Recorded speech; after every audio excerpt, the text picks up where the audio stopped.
কে বলতাম জিনরা আমার ইবাদত করো, বান্দেগি করো, জিনারা ইবাদত বান্দেগি আমার করো। তো আমি যদি ফেরেশতাদেরকে বলতাম হে ফেরেশতা আমার ইবাদত বান্দেগি করো, তারা সারা জীবন ভর অমর ভর আমার ইবাদত করত। কারণ ফেরেশতারা বলেছিল আল্লাহ গো আপনি জিন তৈরি করেছেন, তারা ব্যভিচারে ব্যস্ত হয়ে আছে, আপনার উপাসনা ইবাদত বান্দেগি করে না। আল্লাহ আপনি আবার পুনরায় মানুষ তৈরি করবে, এই মানুষও ইবাদত বান্দেগি করবে না। আল্লাহ গো আপনি মানুষ তৈরি করিয়েন না। আল্লাহ বলেছিল ফেরেশতারা রে আজকে আমি আল্লাহ আমি যেটা জানি তোমরা সেটা জানো না। এ বান্দা শোনো, আমি ফেরেশতাদের বললে ফেরেশতারা আমার ইবাদত করত, আমি নদীকে বললে আমার নদী আমার ইবাদত করত, আমি গাছপালাকে বললে গাছপালা আমার জন্য ইবাদত করত।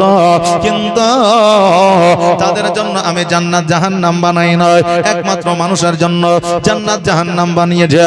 এখন প্রশ্ন হলো ও আল্লাহ এই মানুষের জন্য শুধু জান্নাত জাহান্নাম কেন?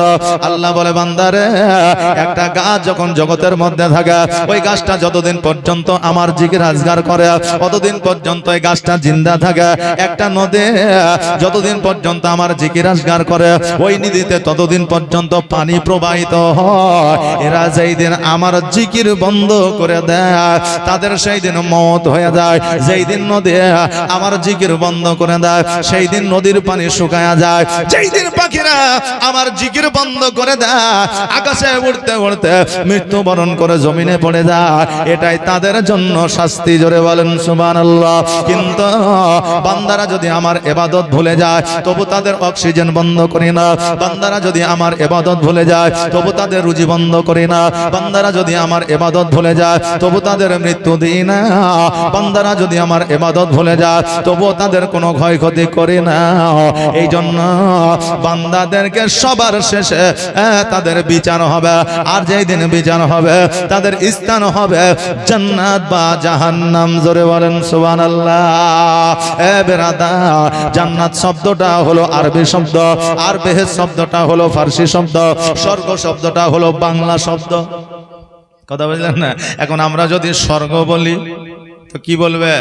বলে তুই হিন্দু নাকি রে, তুই স্বর্গ বলছিস? কিন্তু জান্নাত যেটা স্বর্গ সেটা। কিন্তু বাবা যেহেতু আমাদের ইসলামিক মূল ল্যাঙ্গুয়েজ ভাষা হলো আরবি, এই জন্য জান্নাত বলতে হবে। এখন প্রভু মানে আল্লাহ, আর আল্লাহর শব্দের অর্থ হলো প্রভু। বাবারে প্রভু বলার চাইতে আল্লাহ বলা ওদিকে ভালো। জোরে বলেন সুবহানাল্লাহ। বাবাজি ভাইরা একটু বোঝার চেষ্টা করবে, জগতের মধ্যে আমার আল্লাহ তাবারাক তাআলা আমাদের শুধু ইবাদত বান্দেগি করার জন্য পাঠায় না, জগতের মধ্যে একে অপরের মধ্যে ভ্রাতৃত্ব বোধ রাখতে বলেছে, মন মানসিকতা সঠিক রাখতে বলেছে, পাড়া প্রতিবেশীর সঙ্গে সৎ ব্যবহার দেখাইতে বলেছে, ভাইয়ের সঙ্গে সৎ ব্যবহার দেখাইতে বলেছে, ছোটদের সঙ্গে স্নেহ, ছোটদেরকে স্নেহ দিতে বলেছে, বড়দেরকে সম্মান দিতে বলেছে, মা বাপের খিদমত করতে বলেছে, স্বামীদের ইজ্জত করতে খিদমত করতে বিবিদের বলেছে, আর বিবিদেরকে সম্মান করতে আমার দয়ার নবী বলেছে। জোরে বলেন সুবহানাল্লাহ। এই ভ্রাতৃত্ববোধ যতদিন পর্যন্ত আমার মধ্যে আপনার মধ্যে তৈরি না হবে, হাজার বছর ইবাদত করিলে আল্লাহর দরবারে কবুল হবে না। এই জন্য আমার আল্লাহ তাবারাক তাআলা বলেছে জগতের মধ্যে মহব্বত জরুরি, জগতের মধ্যে আমার ইবাদত জরুরি, জগতের মধ্যে কর্ম জরুরি, জগতের মধ্যে ধর্ম জরুরি। আপনি শুধু ধর্ম করলে আল্লাহর দরবারে আপনার ধর্ম কবুল হবে না। আপনি শুধু জগতে কর্ম করলে ওই কর্মটা আল্লাহর দরবারে কবুল হবে না।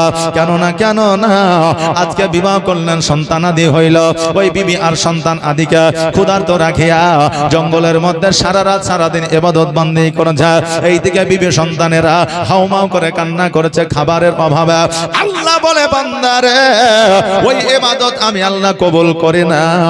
বান্দা আর তুমি ইবাদত ছাড়িয়া শুধুমাত্র তুমি কর্মে যুক্ত থাকবা, ওই কর্মে আমি আল্লাহ বরকত দিই না। এই জন্য জগতের মধ্যে বিবিদের মহব্বত করবে, জগতের মধ্যে বাবা মাকে মহব্বত করবে, জগতের মধ্যে ভাইয়ের সঙ্গে সুসম্পর্ক রাখবে, আর সবচাইতে বেশি আমার নবীকে মহব্বত করবে, কারণ নবী খুশি না হইলে আমি আল্লাহ খুশি হইব না। এ বাবাজি ভাইরা, আজকে জগতের মধ্যে আমরা উপার্জন করতে শিখলাম, জগতের মধ্যে হারাম কাজ করতে শিখলাম, জগতের মধ্যে সার্থকতা নিয়ে আমরা চললাম, কিন্তু জগতের মধ্যে মানুষ হইয়া মানুষকে ভালোবাসতে পারলাম না।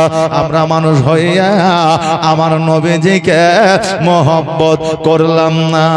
যেন বলছে আমি মানুষ হইয়া জন্ম লইয়া মানুষে করিলাম কি, জোরে বলেন সুবহানাল্লাহ। আমি নবী না চিনিলাম কি ভুল করিলাম, নবী না চিনিলাম কি ভুল করিলাম, জগতে আর ঝুলিতে ভরিলাম কি আমি মানুষ হইয়া জন্ম লইয়া মানুষে করিলাম কি।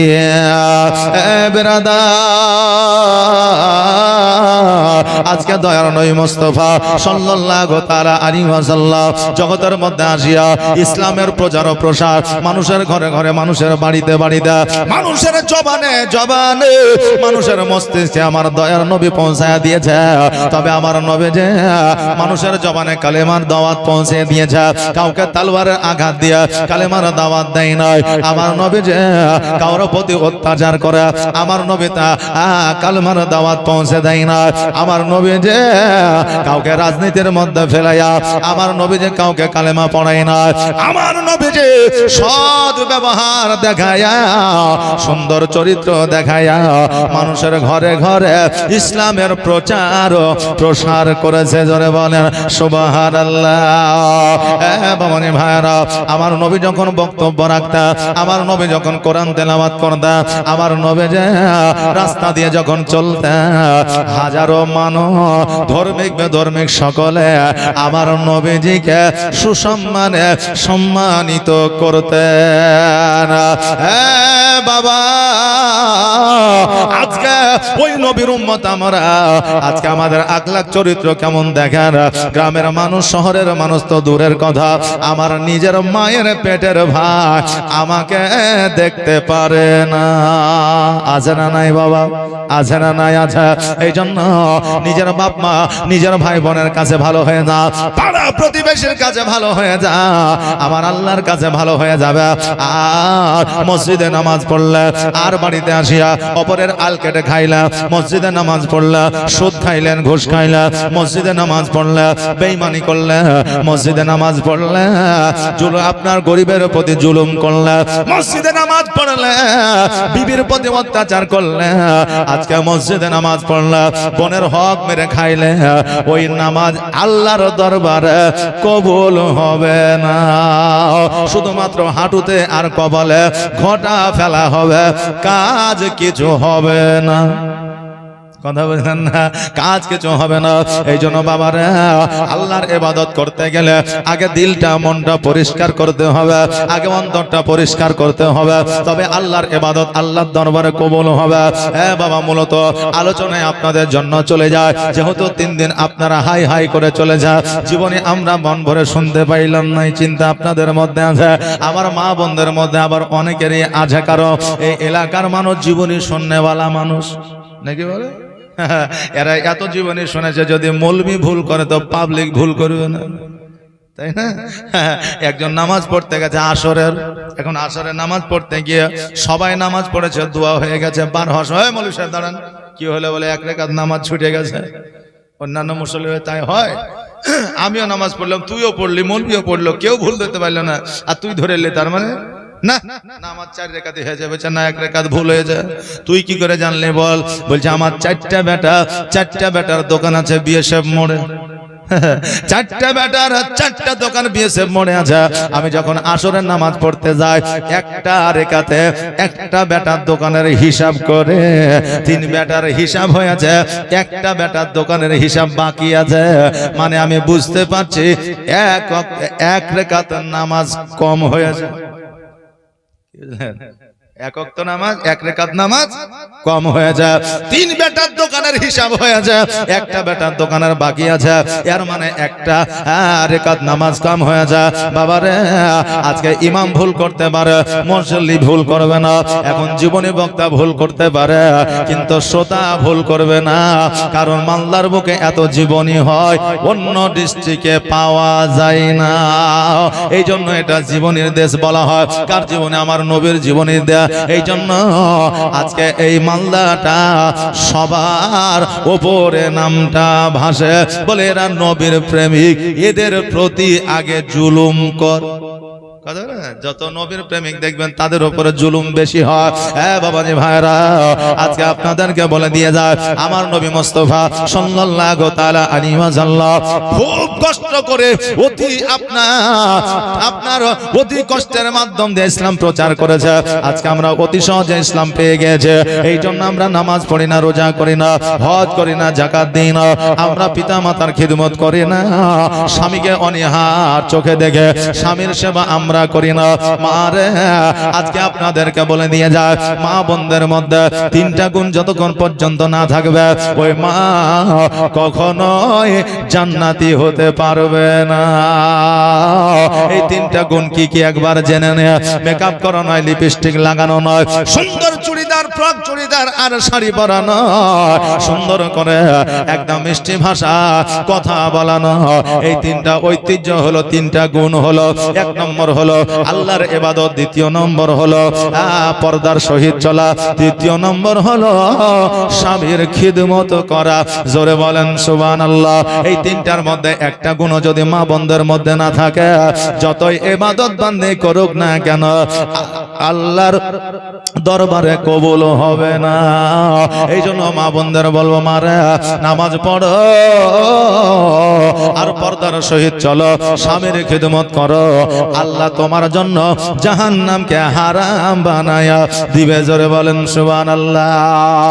ওই নবীজি জগতের মধ্যে ইসলামের প্রচার ও প্রসার মক্কা থেকে যখন তাইফে করতে যাবে, কাফেররা আপনার পাথরের আঘাত করেছে, আমার নবীজির শরীরটা রক্তাক্ত হয়ে গেছে।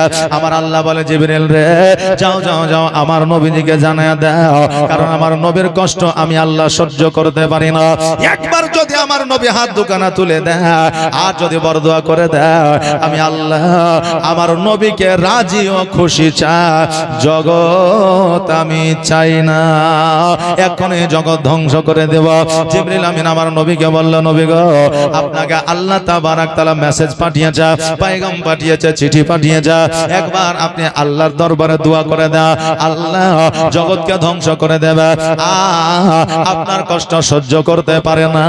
আমার নবী বলে, জিবরিল রে, যারা আমাকে পাথর মেরেছে, কাকর মেরেছে, যারা আমার শরীরটাকে রক্তাক্ত করেছে, আমি নবী আমাকে তারা চিনতে পারে না।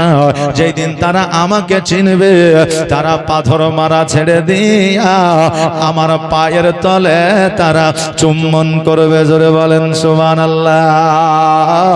আমার নবী যে আল্লাহর দরবারে বরদোয়া করে না। আজকে এত জুলুম অত্যাচার সহ্য করার পরে ইসলামের দাওয়াত মানুষের ঘরে ঘরে পৌঁছে গেছে। আজকে ইসলামের দাওয়াত দেওয়া তো দূরের কথা, মসজিদের চাঁদা যখন চাইতে যায়, দুইবার ঘুরাইয়া দিলে তিনবারের বেলায় আর চাঁদা চাইতে যাই না।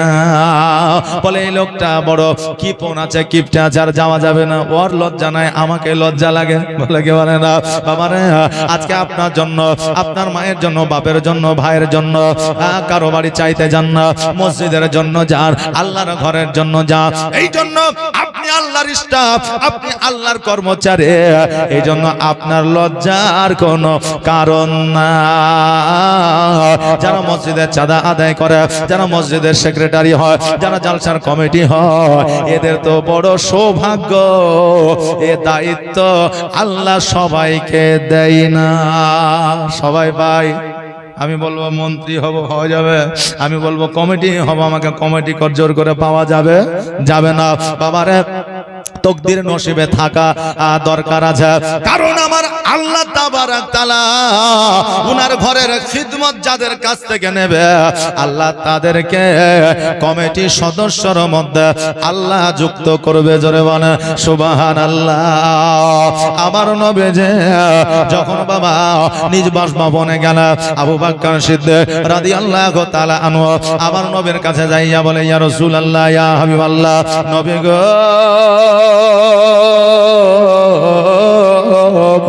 আমার পিতামাতা আপনার পদতলে কুরবান হয়ে যাক। নবী গো একবার আপনি বলে দেন আজকে যে আমরা ইসলাম ধর্মটা গ্রহণ করেছে, আমরা যে কালেমাটা পড়েছে, ইয়া রাসূলুল্লাহ, এই কালেমাটা কি সত্য কালেমা? আমাদের ধর্মটা কি সততার ধর্ম? আমাদের ধর্মটা কি সত্য ধর্ম?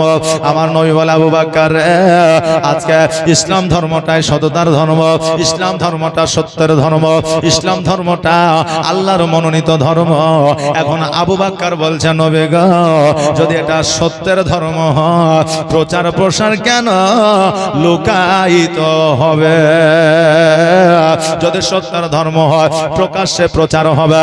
আমার নবী বলে, এই আবু বকর শোনো রে, আজকে ইসলামের মধ্যে মুসলমান যারা আছে সংখ্যায় 10 থেকে 11 জন, আজকে 10 থেকে 11 জন যখন ইসলামের প্রচার প্রসার করবে, হাজার হাজার কাফেরেরা আছে আমাদের প্রতি অত্যাচার করবে। দেখবেন গ্রামে গঞ্জে এরকম আছে না নাই? যার বংশ কম, সংখ্যায় কম, আর যারা সংখ্যায় বেশি তারা ওই সংখ্যায় কমের প্রতি অনেক জায়গায় জুলুম করে নাকি? আপনার এলাকায় হয়তো হয় না, দেখবেন বাড়ির পাশে বাড়ির জমি, এখন ওর বেটা হলো 4টা, এর বেটা 7টা, এখন ই জোর করে চাইবে আমি লিব, কি করবি, মানে 4টা পারবে না জানি লিয়েছে, আর যার 4টা সেও যেন ওরা 7টা আমরা পারবো না, নিজে নিজে জুলুম সহ্য করছে। এরকম পরিবার আছে না নাই? হয়তো আপনার এলাকা নাই, আমাদের এলাকায় অনেক আছে। হ্যাঁ বাবা, যেটা ন্যায্য কথা আপনাদেরকে বলে দিয়ে যায়, আজকে আমার নবী বলে, আবু বকর এইভাবে যদি ইসলামের প্রচার ও প্রসার করো আজকে আমাদের প্রতি জুলুম করবে।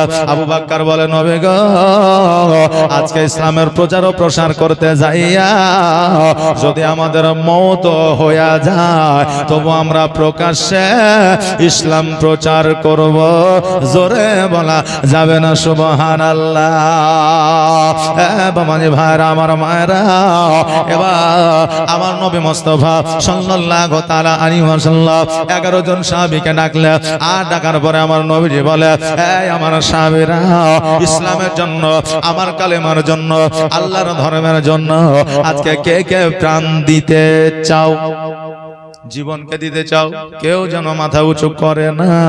এখন এই জায়গায় আমি যদি একটা প্রশ্ন করে বলে, আমাদের শেষ নবীকে জানে সবাই, কিন্তু তাড়াহুড়ো করে বলবে না।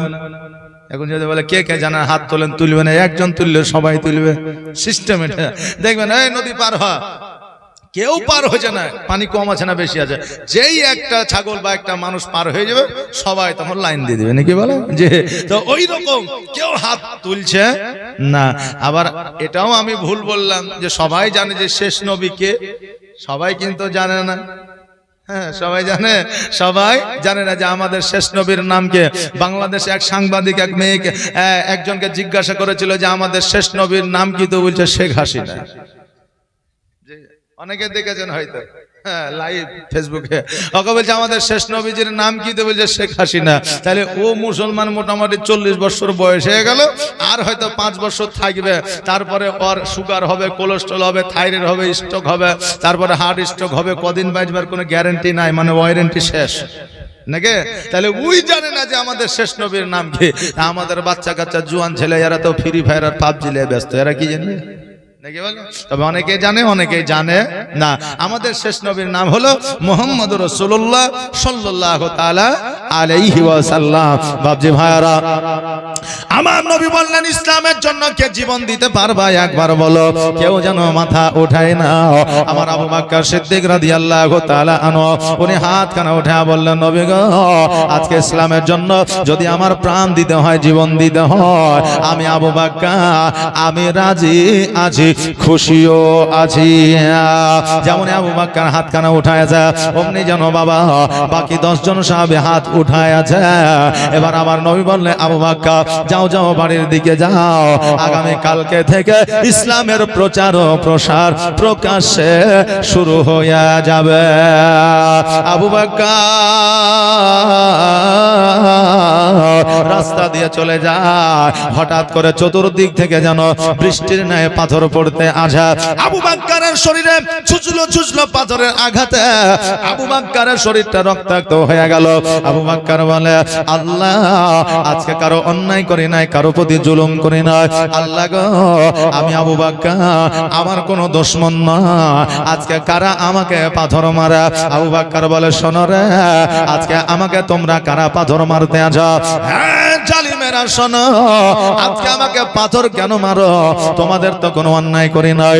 এখন কাফেরেরা বলতেছে, আবু বকর আজকে আমাদের সঙ্গে তোমার কোনো দুশমনি নাই, আজকে আমার সঙ্গে তোমার কোনো লেনা পাওনা না। তবে শোনো আবু বকর, আজকে তুমি নবীকে সাপোর্ট করেছো বলে, আজকে নবীর প্রতি তুমি আকৃষ্ট আছো বলে, আজকে নবীকে তুমি সহযোগিতা করছো বলে, ইসলামের প্রচার প্রসার প্রকাশ্যে করবে বলে আজকে তোমার প্রতি অত্যাচার হয়, আজকে তোমার শরীরে রক্তাক্ত দেখা যায়, আজকে তোমার প্রতি পাথরে আঘাত করা হয়। আবু বকর আজকে তুমি নবীর সঙ্গ ছেড়ে দাও, আজকে কালামের দাওয়াত ছেড়ে দাও, আমরা তোমাকে পাথরের আঘাত করব না। আবু বকর বলে, কাফেরের দলেরা আজকে আমাকে পাথর মারতে মারতে যদি আমার মরণ হয়ে যায়, মৃত্যু হয়ে যায়, যদি আমার শরীরটা ঝাঁঝরা হয়ে যায়, আমি তবু আমার নবীর কালেমা ছাড়ব না। আল্লাহর নবী গো, নূরে নবী গো, কোন সাধনে পাইব আপনার মন? একবার আওয়াজ দিয়ে বলা যাবে না ইয়া রাসূলুল্লাহ? ইয়া রাসূলুল্লাহ। আর একটা আওয়াজ দিয়ে বলা যাবে না ইয়া রাসূলুল্লাহ? ইয়া রাসূল। নারে তাকবীর, নারে রিসালাত, সুবহানাল্লাহ। আল্লাহর নবী গো, মায়ার নবী গো, কোন সাধনে পাইব আপনার মন? আর পাইলে আপনার দর্শন ধন্য হইবে আমার জীবন। চাই না নবী আমি সাত রাজারে ধন। আল্লাহর নবী গো, নূরে নবী গো, কোন সাধনে পাইব আপনার মন? আর পিতা আপনার আবদুল্লাহ, মাতা আপনার আমিনা, দুধমা আপনার দাইমা হালিমা। আর পিতা আপনার আবদুল্লাহ, মাতা আপনার আমিনা, দুধমা আপনার দাইমা হালিমা। আর কুরাইশ বংশে জন্ম আপনার, রাত্রিতে হইলেন সওয়ার, মেরাজেতে নবী হইলেন রওয়ানা। আল্লাহর নবী গো, নূরে নবী গো, কোন সাধনে পাইব আপনার মন? আর পাইলে আপনার দর্শন ধন্য হইবে আমার জীবন। চাই না নবী আমি সাত রাজারে ধন।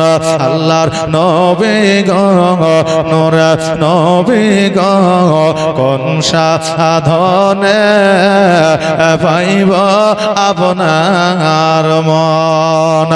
আবু বকর বলে, কাফেরেরা রে আজকে পাথরের আঘাত করতে করতে যদি আমার মরণ হয়ে যায়, আমি তবুও আমার নবীর সঙ্গ ছাড়ব না। কাফেরেরা আরো দ্রুত ভাবে আমার আবু বকরকে পাথরের আঘাত করতে থাকা, শরীরে এত রক্তাক্ত হয়ে গেছে, আজকে আমার আবু বকর যেন দুর্বল হয়ে পড়ল, আর মরুভূমিতে যেন লুটায় পড়ল। এখন কাফেরেরা মনে করলো আবু বকর হয়তো মারা গেছে বা আবু বকর আর বাঁচবে না, কেননা মানুষ শরীর থেকে যদি রক্ত ক্ষরণ হয়, ওই মানুষটা আর বাঁচতে পারে না। এবার সকল কাফেরেরা যেন বাবা বাড়ির দিকে চলে গেল, নিজের নিজের বাসভবনের দিকে চলতে বাবা আরম্ভ করলো। এইদিকে আবু বকর আস্তে আস্তে করে মরুভূমি থেকে দন্দা ইমান হয়ে দাঁড়ালে, গুটি গুটি পায়ে বাড়ির কাছে যাইয়া দরওয়াজা থেকে মা মা মা বলে ডাকে। আবু বকর সিদ্দিক রাদিয়াল্লাহু তাআলা আনহুর মা ঘরের মধ্য থেকে দ্রুত বার হয়ে এসে এখন সন্তানকে বুকের মধ্যে জড়ায় ধরেছে। আহারে, সন্তানের আওয়াজ শুনিলে মা বুঝতে পারে সন্তানের মনের অবস্থা কেমন আছে, আর এর নাম হলো মা জননী। বাবাজি ভাইরা, আবু বকর সিদ্দিক রাদিয়াল্লাহু তাআলা আনহুর মা বলতেছে, বেটারে আজকে তোমার শরীরটা রক্তাক্ত হয়ে যায়, তোমাকে পাথরে আঘাত কে করেছে, আজকে তোমার এই অবস্থা কে করেছে বলো। আবু বকর বলে, মা গো, আজকে নবীর কালেমা পড়ার কারণে, আজকে নবীজির ইসলাম প্রচার করার কারণে, আজকে নবীজির সঙ্গ দেওয়ার কারণে আজকে কাফেরেরা আমাকে পাথর মেরে রক্তাক্ত করেছে। মা, আজকে তারা বলে দিয়েছে আজকে নবীর সঙ্গ ছাড়িলে আমাকে পাথর মারা বন্ধ করে দেবে, আমার প্রতি জুলুম ছেড়ে দেবে। আজকে আবু বকরের মা বলল, বেটা বলো বলো তুমি কি বলেছ।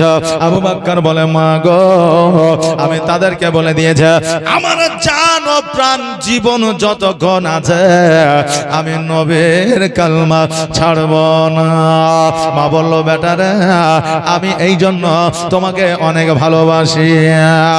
আজকে কাফেরের পাথরের আঘাতের ভয়ে যদি নবীর কালেমা ছেড়ে দিতে, কিয়ামতের দিন জাহান্নামের অগ্নি সহ্য করতে পারতে না।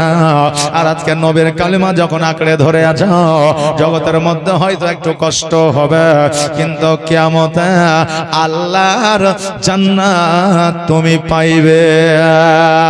আবু বকর বলে, মা আজকে নবীর সঙ্গ ছাড়ার প্রশ্নই ওঠে না। মা গো, আজকে কাফেরেরা আমাকে এমন ভাবে পাথর মেরেছে, আমার পুরো শরীরটা ব্যথায় ব্যথিত হইয়া আছে। মা আবু বকরকে বাড়িতে লইয়া যাইয়া উঠোনের মধ্যে শোয়া দেয়া গরম পানি করে আবু বকরের শরীরে যেন সেদ দিতে আছে। বাবা, মা বোনদের এখনো এইরকম ওষুধ দেওয়া আছে, সন্তান যদি চোট পায়, সন্তানের যদি কোনো জায়গায় ব্যথা হয়, দেখবেন মা বোনেরা সন্তানের ওই চোট জায়গাতে বরফ দিয়ে সেদ দেয়, নইলে গরম পানি দিয়ে দেয়, নইলে লবণ আর তেল লাগাইয়া দেয়। দেয় কি দেয় না? এটা মা বোনদের প্রাথমিক আয়ুর্বেদিক ওষুধ। এই ওষুধ পৃথিবীর কোন কর্নারে পাওয়া যাবে না, একমাত্র মায়ের কাছেই পাওয়া যায়। বাবাজি ভাইরা, আজকে মা ওই সন্তান আবু বকরের শরীরে গরম পানি দিয়া আর আপনার নেকড়া দিয়ে যেন সেদ দিতে আছে। আবু বকর বলে, মা গো, আজকে আমাকে যতই ওষুধ খাওয়াও না কেন, যতই দাওয়া দাও না কেন, যতই গরম পানির স্বাদ দাও না কেন, মা আমার শরীরের ব্যথা দূর হবে না, অতক্ষণ দূর হবে না যতক্ষণ পর্যন্ত আমার নবীজির চেহারা দেখব না। মা আজকে নবীর চেহারা আমি যদি দেখে নি, খোদার কসম করে বলি, মা গো, আমার শরীরে কোনো ব্যথা থাকবে না। বাবা, এরা কেমন নবীকে ভালোবেসেছিল, আজকে তারা নবীকে দেখলে তাদের ব্যথা দূর হয়ে যাইত, তাদের চিন্তা দূর হয়ে যাইত, তিনাদের মনে অবস্থা ভালো হয়ে যাইত। আর আজকে আমরা এমন মুসলমান, আজকে চায়ের দোকানে গেলে খুশি হয়, ক্যারাম বোর্ড খেললে খুশি হয়, লুডো খেললে খুশি হয়, পাবজি ফ্রি ফায়ার খেললে খুশি হয়, আর যখন মসজিদে যায় তখন একে অপরকে হুড়াহুড়ি শুরু করে দেয় না দেয় না, ইয়ার লুঙ্গি ধরে টান দিচ্ছে, ওর লুঙ্গি ধরে টান দিচ্ছে, একে লাত মেরে ফেলে দিচ্ছে, ওকে ঘুষি মেরে উল্টে দিচ্ছে। এরকম মসজিদে হয়। হ্যাঁ যুবক ভাইয়ের আমি বলে দিয়ে যায়, একমাত্র পৃথিবীর মধ্যে কোন জায়গায় যদি মানসিক শান্তি পাওয়া যায়, পৃথিবীর মধ্যে কোন জায়গায় বিনা এসিতে যদি শান্তি পাওয়া যায়, পৃথিবীর মধ্যে কোন জায়গায় নো টেনশনে যদি ঘুম আসে, সেটার নাম হলো খোদার ঘর মসজিদ। জোরে বলেন সুবহানাল্লাহ। একমাত্র শান্তির ঘর হলো আল্লাহর ঘর। এ আল্লাহর ঘরের মতো শান্তির ঘর পৃথিবীতে পাওয়া যায় না। একবার জোরে বলেন সুবহানাল্লাহ। বাবাজি ভাইরা আমার মায়েরা, এবার আবু বকর বলে, মা গো আমাকে একটু নিয়ে চলো আমার নবীজির কাছে। এখন আবু বকরের মা বলতেছে, বেটা আজকে তুমি এত বড় নওজোয়ান, আজকে তুমি চলতে পারো না ঠিকভাবে, আজকে তোমাকে আমি কেমন করে নিয়ে যাব? আবু বকর বলে, মা গো আজকে তোমার কাঁধের উপরে আমি হাত রেখে গোটে গোটে পায়ে আমার নবীর কাছে আমি যাব। এ বাবা, আজকে জগতের মধ্যে আপনি সবার কাছে বোঝা হইতে পারে, জগতের মধ্যে আপনি সবার কাছে আপনার মান চলে যেতে পারে, কিন্তু একজনের কাছে আপনার মান যাবে না, আপনার ওজন কমবে না, আপনি বোঝা হবেন না, সেটা হলো মা আর বাবা। জোরে বলেন সুবহানাল্লাহ। এখন আমরা বেশি বেশি মা মা মা বলে থাকে, একমাত্র মা আমাদের যত্ন করে সেবা করে, কিন্তু বাপের কথাটা আমরা ভুলে যাই। আপনার মা 10 মাস 10 দিন গর্ভে রাখিয়া আপনাকে জন্ম দিয়েছে, কিন্তু সারা জীবন আপনাকে মানুষের মতো মানুষ করেছে আপনার বাবা। জোরে বলে সুবহানাল্লাহ। ঈদের দিনে বাবা সন্তানের আঙুল ধরে ঈদগার ময়দানে নিয়ে গেছে, বাবা রোদ্রের তাপে থেকেছে, সন্তানকে ছায়া তলে রেখেছে, ছাতার তলে। এখন বলবেন বাবাকে কি রৌদ্র লাগে না? বাবাকেও রৌদ্র লাগে। বাবাকে রৌদ্র লাগার পরে যে কষ্টটা বাবা পায়, সন্তানকে রৌদ্র লাগিলে তার চাইতে 1000 গুণ বেশি কষ্ট পায়। এরই নাম হলো আব্বা জান। আজকে ওই রকম অনেকের আব্বা জগতে নয়, আঙুল ধরে আর ঈদগার ময়দানে নিয়ে যায় না, বা সন্তানের মাথায় আর হাত বোলায় না, সন্তানকে সোনা মানিক বলে আর ডাকে না। জগতের মধ্যে ব্যবসায় লস করেন, চাকরি চলে যাক, জগতের মধ্যে অসুস্থ হয়ে যান, বন্ধু বান্ধব, বিবি শ্বশুর শাশুড়ি শালা শালা, কেউ আপনাকে এসে বলবে না যে তোমার লক্ষ লক্ষ টাকা লোকসান হয়েছে তো কি আছে আমরা দেব, এই কথা বলবে না। কিন্তু বাবা যদি জগতের মধ্যে বেঁচে থাকে, সন্তান যদি কোটি কোটি টাকা লস করে, আজকে ওই বাবা সন্তানের মাথায় হাত বুলে বলবে, বাবারে কখনো কোন রকম পদক্ষেপ নিবি না, তোর বাবা এখনো পর্যন্ত বেঁচে আছে, যদি জমি বিক্রি করতে হয় করে দেব, কিন্তু তোকে আমি মরতে দেব না। একমাত্র বলনে বলা বাবা আছে, জগতে আর কেউ না। পৃথিবীর মধ্যে এইরকম ঘটনা ঘটেছে, অনেক নওজোয়ান মোবাইলের মধ্যে IPL খেলেছে, জুয়া খেলেছে, লাখ লাখ টাকা লোকসান করেছে, এখন তার একটাই রাস্তা, ফাঁসিতে ঝুলতে হবে, নাইলে জীবন দিতে হবে। অনেক বাবা আছে জমি বিক্রয় করে সন্তানের ঋণ শোধ করেছে, না করে নাই? করেছে। তোমার অনেক বন্ধু ছিল, সিগারেট খেয়েছো, চা খেয়েছো, বিড়ি খেয়েছো, কই সেই বন্ধুগুলো দেয়নি, তোমার বাবা দিয়েছে।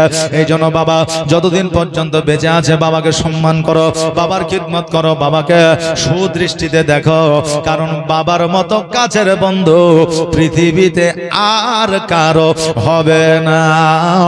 এইরকম অনেকের বাবা এখন কবরে শুয়ে আছে, ওই বাবার জন্য আমাদের মন পস্তায়, বাবা বাবা বলে ডাকতে ইচ্ছা করে, কিন্তু বাবা সোনামানিক বলে আর ডাকে না, বাবার আঙুল ধরে না, আর মাথায় হাত বোলায়া দেয় না। বাড়ির পাশে বাবার কবর, তবু দেখা হয় না, বাবা আমার ভুলে গেলে ভোলা তো যায় না। একবার জোরে বলা যাবে না সুবহানাল্লাহ। বাবাজি ভাইরা আমার মায়েরা, সন্তান কখনো বাবা মার কাছে বোঝা হয় না। মা বলল, বেটা যদি আমার কাঁধে হাত দিয়া নবীর কাছে যাওয়া যদি তোমার সহজ হয়ে যায়, আমি তোমাকে প্রয়োজনে কোলে করে কাঁধে করে ঘাড়ে করে আমার নবীর কাছে নিয়ে যাব। আবু বকর রাদিয়াল্লাহু তাআলা মায়ের কাঁধে হাত দিলা, আর হাত দেওয়ার পরে গুটি গুটি পায়ে যেন নবীজি ঘরের দিকে যেন অগ্রসর হইলে। এখন নবীজির কাছে যেমন বাবা পৌঁছাবে, এখন মুখের মধ্যে, গালের মধ্যে, হাতের মধ্যে, আঙুলের মধ্যে কাটা দাগ আছে। আবু বকর যেন চাদর দিয়া ঢাকতে আছে। জোরে বলেন সুবহানাল্লাহ। যিনি হলো নেতারও নেতা, যার কাছে গেলে বিচার পাইবে, তার কাছে কাটা জায়গা দাগগুলো ঢাকতে আছে। আজকে আমাদের যদি এইরকম কোন জায়গায় যদি অত্যাচারিত আমরা হই, আজকে আমাদের নেতাকে আমরা খুলে দেখাই, এই দেখেন এখানে মেরেছে, ওখানে মেরেছে বলে কি বলি না? কিন্তু আমার নবী কেমন নেতা ছিলেন, আমার আবু বকর কেমন সদস্য ছিলেন। আজকে কাটা জায়গা, ক্ষত বিক্ষত জায়গাগুলো চাদর দিয়ে যেন ঢাকতে আছে। আমার নবী যে ডাক দিয়া বলে, আবু বকর আজকে তোমার ক্ষত বিক্ষত জায়গা ঢেকে লাভ হবে না, কেননা আমি নবী তোমার কত জায়গায় কতটা ক্ষত বিক্ষত জায়গা আছে আমি নবী সব কিছুই জানি। আবু বকর বলে, নবী গো আজকে আপনাকে দেখানোর জন্য ঢাকি না, আজকে আপনার কাছ থেকে ছুপানোর জন্য ঢাকি না। ও নবী যে আজকে আমার শরীরে ক্ষত বিক্ষত জায়গাগুলো দেখবেন, আর দেখার পরে আপনি কষ্ট পাইবেন। নবী গো আপনার কষ্ট আমি আবু বকর সহ্য করতে পারি না। নবী যে আবু বকরকে ডাক দেয়া বলে, আবু বকর বলো এখন কেমন আছো? জিজ্ঞাসা করে কি করে না? কেউ কাউরের সঙ্গে দেখা হলে, তবে যদি বোকা ছেলে হয়, বুদ্ধি কম হয়, তো জ্বালা জিজ্ঞাসা করলে জ্বালা বেড়ে যায়। নতুন বিয়ে করে জামাই শ্বশুর বাড়িতে গেছে, জামাই কথা বলে না। এখন শাশুড়ি মনে করছে জামাইকে আমার বোবা আছে নাকি, কথা বলতে পারে না নাকি। এখন বেটিকে বলছে কি রে কথা বলে না, তো বলছে আমার সাথেও খুব বেশি কথা বলে না। এখন শাশুড়ি বলছে কি ব্যাপার বেটা, তুমি এসেছো নতুন জামাই, তুমি আমার ছাইলার মতো, তুমি কথা কহো না কেন? তখন জামাই লজ্জা বেড়ে, তাই তো কথা না বললে তো আবার বোবা ভাববে। তো বলছে যে আচ্ছা মা আপনার বেটা কয়টা? তো বলছে একটা। তা বিয়ে শাদী হয়েছে? তো বলছে হ্যাঁ হয়েছে। তা আপনার বেটা যদি মরে যায়, তা আপনার বৌমার সাথে আমার বিয়েটা দিবে? তখন শাশুড়ি বলছে তুমি চুপ করে থাকো, কথা বলনি তো ভালো ছিলে, আর কথা বলেছ তো এমন কথা বলছো যে কথা বলাই যাবে না। জি, এই জন্য চুপ করে থাকো বেরাদার। জামাই যাবে শ্বশুর বাড়িতে, তো এখন বাপ বলেছে তুই কথা কম বলিস, তো তোর শাশুড়ি তোর শ্বশুরকে যে জিজ্ঞাসা করবি, অসুস্থ শ্বশুর, যে কেমন আছেন, তার উত্তরে বলবে যে ভালো আছে। তখন তুই বলবি আলহামদুলিল্লাহ, শুনে ভালো লাগলো, এই কথাটা বলবে। এখন বেটা তো পাগলা, বুঝলেন না? এখন শ্বশুর বাড়িতে বলছে আসসালামু আলাইকুম শ্বশুর আব্বা, এখন বলছে ওয়ালাইকুম সালাম, বলছে আব্বা জান কেমন আছেন? তো ও তখন রাগ করে বলছে যে পাগলা জামাই, ও বলছে আর কেমন থাকবো, আজরাইল আসতে বাকি আছে। তো বলছে আলহামদুলিল্লাহ, শুনে খুব ভালো লাগলো। জি, মানে মা যেটা শিখেছে, বাবা যেটা শিখেছে, ওইটাই শিখছে বেরাদার। তো আমরা জিজ্ঞাসা করি যে এখন কেমন আছো, যদি অসুস্থ থাকে, যদি ব্যথায় ব্যথিত থাকে, যদি কোনো প্রবলেম থাকে, তা আমরা জিজ্ঞাসা করি এখন কেমন আছো। আমার নবী বলে আবু বকর রে এখন তুমি কেমন আছো, তোমার শরীরটা কেমন আছে?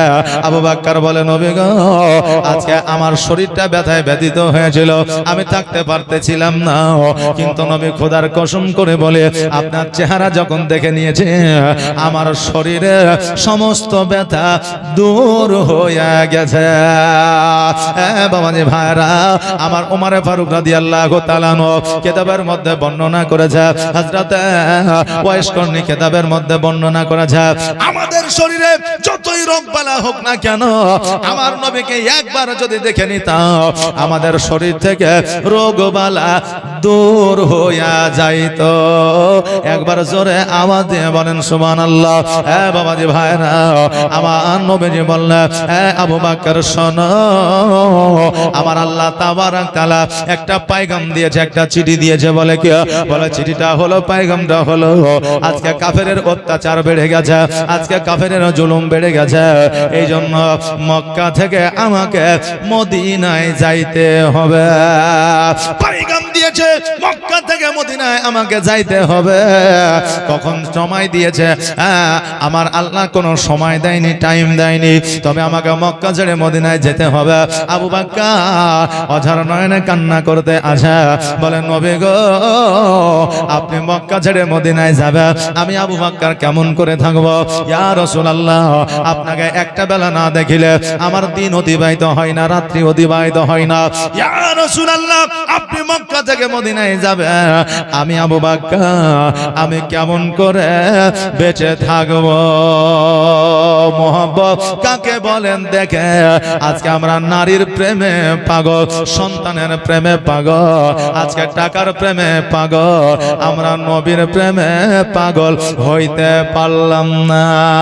আবু বকর বলে, আমারে মদিনায় নিবানি দয়ার নবীজি, আমারে মদিনায় নিবানি, আর আমারে মদিনায় নিবানি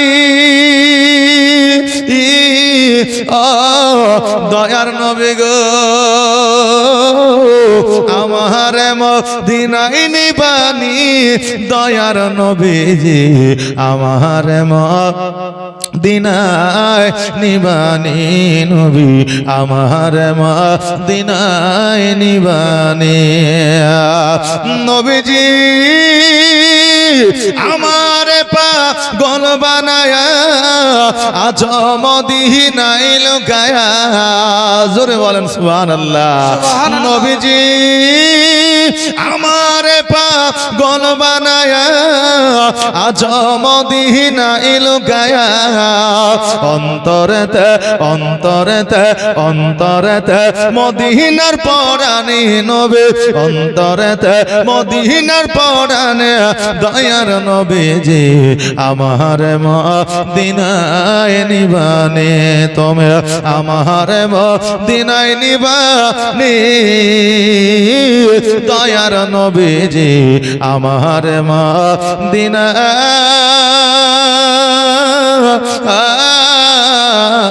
মদিনায় নিবানে। আল্লাহুম্মা সাল্লি